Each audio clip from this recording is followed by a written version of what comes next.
আজকে সন্ধেবেলা হঠাৎ করে মিস্টার ঘোষের ইচ্ছা হয়েছে রাত্রিবেলা সে রুটি না খেয়ে ম্যাগি খাবে। পাপার কথা শুনে দেবাঞ্জনও লাফিয়ে উঠল, সেও নাকি ম্যাগি খেতে চায়। রান্নাঘরে গিয়ে দেখি যে পরিমাণে ম্যাগি আছে সে পরিমাণে দুজনার ঠিক মতো হবে না, তাই বেরিয়ে পড়লাম সদল বলে ম্যাগি কেনার জন্য।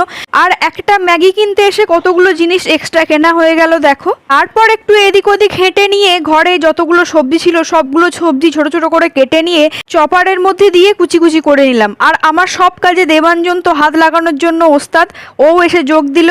আর তার আগে আমি আমার জন্য কয়েকটা সয়াবিন ভেজে নিয়েছিলাম, কারণটা পরে জানাচ্ছি। আর এদিকে দেখো একটু সর্ষের তেল গরম করে তার মধ্যে জিরে ফোড়ন দিয়ে সবজিগুলো সমস্ত দিয়ে ভাজা ভাজা করে নিয়ে ম্যাগি বানিয়ে দেবাঞ্জনকে দিয়ে দিচ্ছি। আজকে তো দেবাঞ্জন কোনো কথাই বলবে না, একদম ঝটপট করে নিজের হাতে খেয়ে নেবে। আর এই যে আমি কিন্তু ম্যাগি খাইনি, ভাত খাবো, তার জন্য ভাত নিয়েছি। আর আমার জন্যই সয়াবিনটা ভেজে নিয়েছিলাম প্রথমে। যাই হোক, আজকের ভিডিওটা তাহলে এইটুকুই, টাটা।